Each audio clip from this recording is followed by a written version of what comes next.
Broadcasting from the business capital of the world, this is the Podcast Business News Network. Welcome back, everybody. If you've ever considered writing a book, fiction, nonfiction, but maybe apprehensive because you don't know how to get it done, where to turn, maybe engage a publishing company, but not sure which one, there is one that's radically different. It's called NFB Publishing. And I just saw that after all these podcasts with the man behind it and authors along the way, I just saw this on the website for an NFB, and I want to read it because it kind of says everything.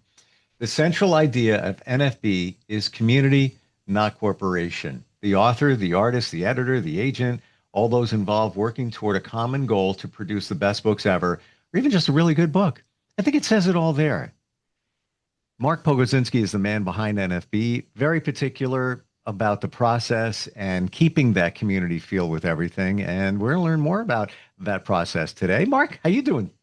Good, Steve. How are you? Fantastic. Love it when we get together and you always bring company. Who do we got?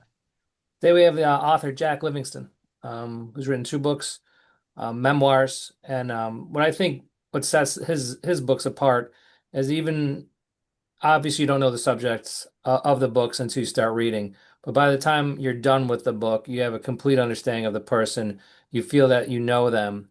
And there's a connection between you and this absolute stranger through the book, through reading all about the anecdotes and all the interesting things that have happened, that you get a true understanding of a fellow human being. And I think that's the strongest point of Jack's writing. Awesome. Welcome, Jack. Well, first of all, thank you, Mark. I appreciate that. That's great to hear. Yeah, glad to be here. Your books are very personal, and one of them is about a childhood friend, and the other one is about your dad. Want to talk about both? Which one do you want to start with? We'll start with the first one. So, A Lot Like Fun, Only Different is the title of the book. It's also a catchphrase that we used as friends to describe a lot of the adventures and hijinks that we went on, because sometimes there was pain involved or a crash or whatever. So we always would say, this is a lot like fun, only different. And Chris Kelly is my childhood friend. And unfortunately, gosh, it's got to be 10 years ago now, he has frontotemporal degeneration, which if you follow Bruce Willis, that's exactly what Bruce Willis has. And so this book is not really about a disease, it's about friendship. And didn't even start out as a book. I didn't want to forget all these memories I had. And a lot of people would say to me, how did you remember all these things? I said, well, you read the book. If you were in them, you couldn't forget them, because that's the kind of adventures we had with Chris. So there's 24-hour mountain bike races. There's canoe trips down the Battenkill River. There are snowshoe climbing up in the high peaks of the Adirondacks, these type of things. Those were our adventures, just to name a few. And Chris, as a person, had a very unique childhood. I don't know if you want me to stop there. You want me to just keep rolling? No, it's you know what? This is what I love about talking about. Everybody has a story. Actually, there's a story in anything. Go to Starbucks, sure. Pick up a coffee. There's a story there. Believe it or not, there's something going on. Might not be a big story, but there's a story.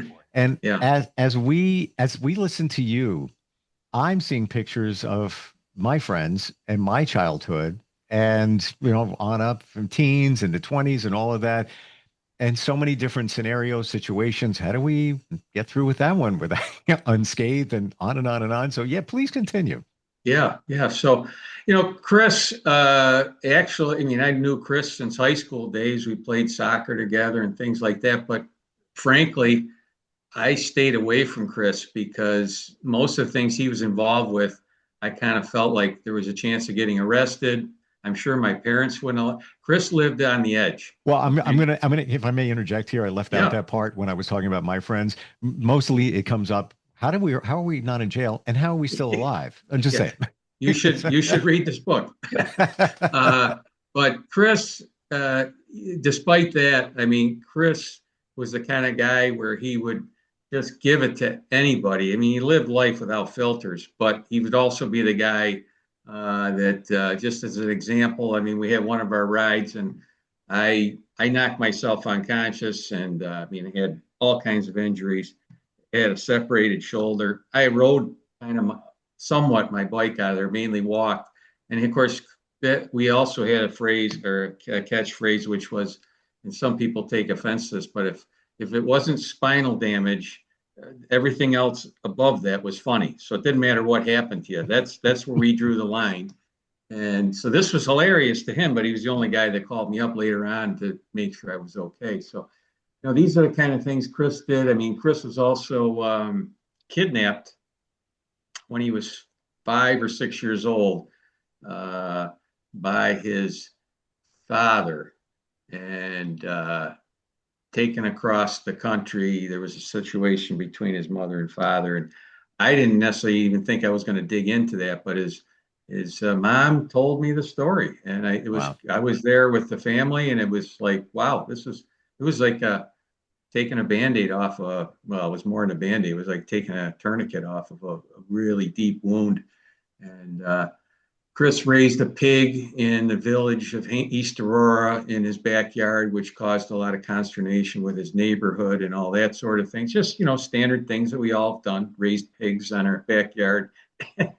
And smoke bomb incident at the high school when I was a senior. They cleared out the entire high school, which wouldn't be as funny today. I mean, he probably would, that's just not the culture now. But so that's the book with Chris. And, I wrote it as if Chris was going to read it. Chris is still with us. So I also look at it. We didn't understand what this was because nobody had heard of frontotemporal degeneration. And we started actually getting mad at Chris because it was just his behavior was so bizarre. And if we had known what this was, we would have been had a little more empathy toward it. And when did his journey with that begin? Well, I'm going to say it's about 10 years ago. Okay. But it's hard to say when does something like that start, right? And with Chris, without the filters to begin with, that's part of frontotemporal degeneration. There's just a lot of things. I mean, Chris no longer speaks. At one point, he was doing yas and stuff like that, but so he's got aphasia. He does not speak. If he sees me, he knows who I am. He'll laugh, and but we're out there every Tuesday. Still, we do a little hike with him, and I think the exercise and the things that he's doing, he's got a tremendous family around him. That's Wow. why when you get diagnosed, I think it's like 2 to 8 years, and things start shutting down. So that's that book. It's a fun book. There's just great stories in there, but it's kind of back and forth. Chris now and Chris that I used to know, and things like that remind me. But yeah, it was fun to work on. What do you want people to take away in reading that book, or considering reading a book? And again, resonates with me, friends, and back when we were younger and those antics and all of that. Yeah, great question. I mean, for starters, as I said, to get an understanding what this disease is, because it's starting to get a lot of understanding with, so Bruce Willis's wife, Emma Willis, just recently published a book, but it's not about Bruce Willis's life. It's really a caregiver's guide is what it is. And of course, she's Emma Willis and I'm Jack Livingston. And I actually sent them a book. I didn't hear from them, but, I thought, hey, maybe you might want to read these things. If I saw somebody playing Chris in a movie, it probably would be somebody like Bruce Willis. But so I want them to understand the disease a bit, although I don't really talk about the disease. You see the disease because you see, some of the things, some of Chris's behavior in that. But secondly, just what you're saying that, hey, these are like great. We've all got these great stories. Not everybody's going to write a book, but we always tell our stories to each other. I've got a great group of friends that I've known for some of them 60 plus years, and we just are always telling our stories. And maybe that's not exactly how it happened, but that's how we're telling it now anyways. And to capture them. And that's the second thing with my book about my dad is like, you don't want to forget this stuff. And maybe you won't write a book, but maybe you'll write just your own notes or pass it down to your family, or Or even just do it for yourself. So many counselors, absolutely. therapists, just there's a wonderful recognition, understanding, healing in just writing it down, like physically writing and not typing it. They scientifically proven the connection between the mind and the hand makes it real, like it's tangible. Um, it almost sounds like with the book about your dad, maybe you were doing that. Well, so we'll jump into that one because this is probably a good segue on that, Steve. So the book about my dad, again, I've got two other fictional stories that I've been working on for 10, 12, 15 years that I got to get over the goal line. So these things have just come Wow. along in the middle of that. But with my dad, and I don't, if you've got a dad that you've got a relationship with, my dad, I mean, my dad was my best friend. I mean, wasn't always that way in high school. I'm sure he wanted to see me hit the highway, but I mean, my dad and I had a lot of similar interests, a love of baseball and sports and just all kinds of things. And so he would tell me stories when he was little, which is it's so this book is as much as this is almost a little like a Tuesdays with Maury, only it's with my dad. And the times are so different back in the. My dad was born in 1936, so this is these stories go back to the 40s, and times were different then. But always dad would tell me these stories, and some of them were pretty funny, and some were just interesting, but never thought about writing a book about him. But we had a really terrible thing that happened that ended up being, the proverbial blessing in disguise. Let's see, this is 20. My dad passed away last March, so this would have been June of 2022. And so my dad was 86 at the time. My dad, he got himself all around. He was driving. I mean, he lived in Boise, Idaho. And so he's coming to visit me in little Hamburg, New York, like he did, getting his own place because we've got 3 floors. He want to go upstairs where he's going to get a little Airbnb. We've done that. And a couple hours into his stay with me, he fell off my deck. And my dad broke his back. We didn't know he broke his back. His face looked like hamburger. I said, Dad, we got to do something. We got to get you to no, don't, we're not going to do that. Well, I'm just cutting way ahead. About 12 hours later, we were at the hospital and we were finding out he broke his back. And a couple of days later, he was getting, at 86 years old, emergency back surgery. Wow. So why I tell you all that is because that's how I said, Dad, I think we got a lot of time before you head back. Why don't we start working on some of those, just something to kill time, these stories. So we came up with a list of stories and we just started working on them. And my dad, I remember he said to me, we were sitting on the front porch, he goes, I'm really enjoying this. And him just reminiscing and telling these stories. We never finished them all. And, we were getting to the end and he was just running out of gas. He just, and he had such a great memory on stuff. But that's how this started. And, so my dad read a lot of these stories. But one that the first chapter of this book is one that he didn't read. And I'm hoping he can read it from wherever he is, because I used to, my son-in-law, my first son-in-law would call him Mr. Magoo. So if you know who Mr. Magoo is, way back when, that's in my era. When his eyes were like slits and you couldn't see. And he's like, oh, Magoo, you've done, Hmm. my dad would laugh so hard, his eyes, you couldn't see his eyes. So that book, which is called At Any Rate, That's My Dad, because every time Dad's told a story, it would be, well, at any rate, he'd be going off in all kinds of different directions, like I maybe do once in a while. And I said, Dad, well, what about this? And he'd say, well, yeah, at any rate. But Isn't it anyways, funny getting that back to people from that generation always had those little placeholder phrases? Because again, it's coming back to me. My grandmother always used to say, and she had an Irish accent, well, the whole trouble is, and then go into a story. Now, it could be about the best thing in the world. It's, well, the whole trouble is, yeah, but they had yeah. these Well, little that's phrases. Yeah, so that was his thing, and Hmm. luckily I recorded a lot of these. I just have all that. I didn't want I can hear my dad, but I was on to a track there. Oh, the chapter one starts out.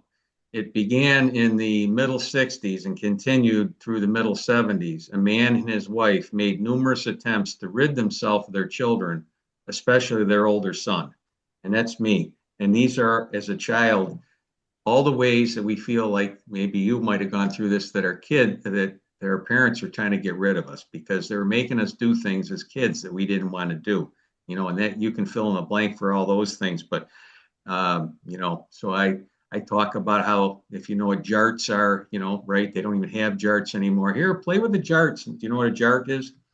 Probably Jart is something a with long dart. Got a metal tip. You know what those are, Mark? Yeah, it was a long game, and they had like a fletch on them, and you throw them up in the air, and they had a metal tip. They became illegal because the whole point was to throw it high enough and have it land in a circle, like I don't know, 10 feet, 20 feet away. And they were great weapons for your siblings when I you got got it into now. it. You're like, you'd go I remember it. throw a dart Yeah, yeah. So that big. they were huge. So it'd be like, yeah, sure, let's throw these up in the air as high as we can, and maybe these will come down through the center of Jack's skull. But it's just one example. Again, I don't think my parents were trying to do that, but or riding my bike up Jewett Homewood Road, which is a road here that there's no way I would ever have one of my kids ride up this road on your bike. It's just not where you ride a bike. It's super dangerous. But that was the time period. But so these are just my observations of my dad, and they're just funny, quirky things like you might have had with your dad, and it's spliced in with all these great stories he told me. There's a lot of baseball stories. I mean, some of the stories are ones that I was involved with when I got older, but a lot of them are things that I didn't know. So I would this whole fall, off my deck, it was just a horrible, horrible thing, and he never was quite exactly the same again, but he did recover from it enough that he. Let's see, my younger daughter got married in 2023 in Buffalo, and he was able to get back and participate. Actually, I think there's one picture in the book where he's dancing with my daughter at the wedding. It's a miracle, really, quite Wow. frankly. So it was a Wow. it was a fun one to work on, and for our family, we have these stories that we now will never forget because they're written down. Do you Yeah, want yeah. people to So look at that book about your dad, Jack, and have them reflect? Have them take the time, maybe even to talk to their parents or just look at the history of their parents because it seems like that happened for you. Some of those stories you said you weren't even aware of. Oh yeah, for sure. I mean, I can't tell you how many people have, again, there's some people that I know, mainly, but there's other people that I've never met until they got the book that have said, this is, whether they're going to write a book, I don't know, but they are going. I said, hey, just sit down with your parents and talk about it and record the stories. So you just, that's easy enough to do. And in my we have a Tuesday writers group that's over in East Aurora and hosted by Rick Oler, who has sent a lot of writers over Mark's way. That whether you know that or not, but or maybe I did, I don't know, but they are all a lot of things. We were just last night, or what's today, Thursday, 2 nights ago. A lot of the stories relate around family things like this, and they're just fun little stories. They might not be things that somebody's going to publish, but they're just great little things, and you find out about these people, and regular people have some pretty interesting stories. They really do. So yeah, I mean, maybe it inspires somebody to just go, hey, I gotta do this because all of a sudden one day people aren't there, and I can't tell you how many times I just say, oh man, I would love to ask Dad about this right now, and I can't Right. anymore. And now I'm an orphan now, unfortunately. It's not a great feeling. So I'm glad I had those stories. It was a lot of fun to work on. It really was. But Were you intending funny to, little thing with what's that? I was just going to ask you, were you intending to do that book about your dad and then he fell, or was it the other way No, around? no, never. It didn't none of it happened. The fall, I can still remember in the hospital, and I had a pad. I first started writing them down, and then I said, I gotta do these recordings. It was really a matter for, every day. I'd be okay going to the hospital. I mean, we were supposed to have a lot of fun and do a lot of fun things. And my days while my dad was here was, going to the hospital and being with my dad. And it, it also, I think it made I would, a better person that to be, a caregiver for my dad. And even he could run his own show, but I mean, I was you know washing his feet. I think Jesus might have done that for some people, but I mean, I go, Dad, this is child abuse here, because you know what? When you're 86 or 7 years old, feet don't look very good. I always joke around about mine. Like if you're going to trim the nails, the device would be made by Craftsman. But anyway, Yeah, yeah. Mark, when you got these books from Jack, how do you edit something like that? Or how do you work with, because these are very personal, individualized stories. Were there tweaks that needed to be made? How did that go? Okay, we want to edit the actual writing because the writing is heartfelt, as you can tell from the interview. But we just want to make it presentable and easily accessible. And I think at any rate, That's My Dad holds a lot of value for people, and maybe Jack doesn't even realize it, that um, we see our parents as our parents and have this idea of them. But once they get to be a certain age, and we all get to be a certain age also, we become human beings together. And the talking becomes more, can become more easier.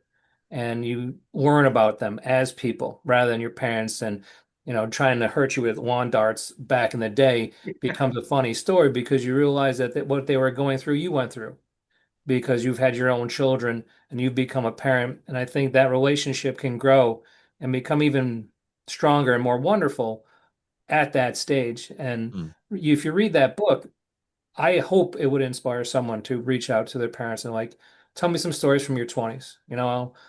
What were you like before I showed up? And I'm sure we were all wonderful children and perfectly behaved, but maybe some of us had some issues. And like, how did you deal with that? How did my behavior impact your life? And I think when you're older, that becomes an incredibly honest and beautiful conversation. And I think you see that in that book. And then the other book is just antics of guys, doing interesting stuff, but then the one character is slowly deteriorating. And again, the disease exists, but it's also could be age. As we get older, we can no longer do the physical things that made us happy with our friends. So I think the books they're beautiful in a way, they're hopeful in a way, but they're also realistic at the same time. They're authentic. Yeah. Well, thank you for all that, Mark. And you know Yeah. what this happens a lot when we get together here. I always mention the covers because they're always so fantastic. And I know these are real photographs, but it seems, Jack, that they are the right photographs. The same thing with the fonts, even the names of the books. You just feel it.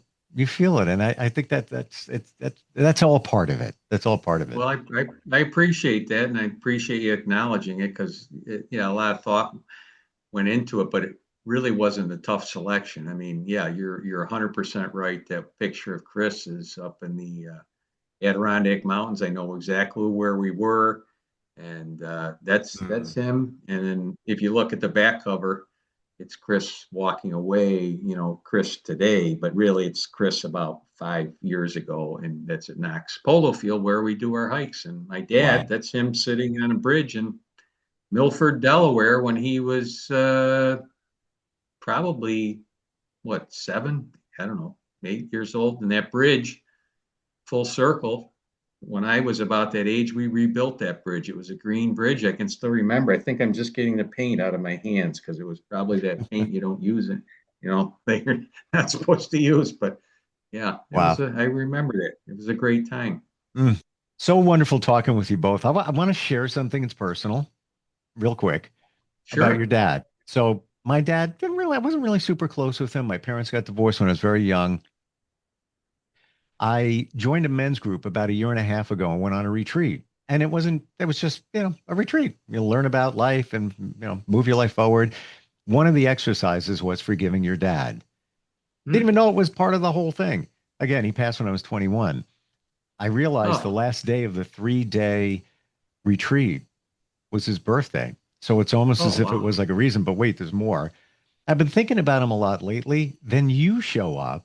And then we talk about this book. My dad's name is Jack. Oh, wow. Can't make it up. Yeah. He's- Wow. so Wow. I got to read the book. Did he go by Jack, or was he John and called Jack? No, he's Jack. Okay. He's Yeah. Jack. And my Yeah. middle name is John. Wow. That was his, full name, legal name. But Okay. yeah, I believe there are no coincidences. And this is almost No. like, my dad saying, "Hey, you want to read that book?" So that's on my.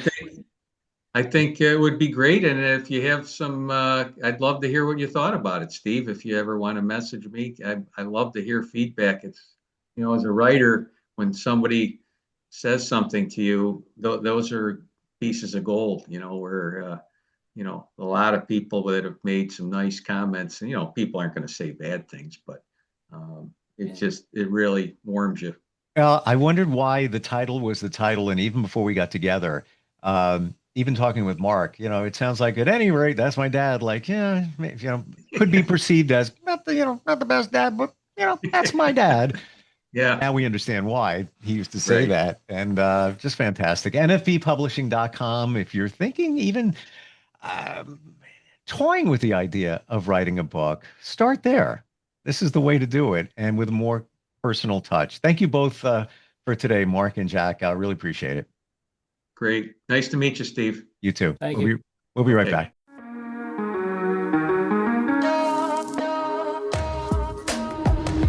Broadcasting from the business capital of the world, this is the Podcast Business News Network.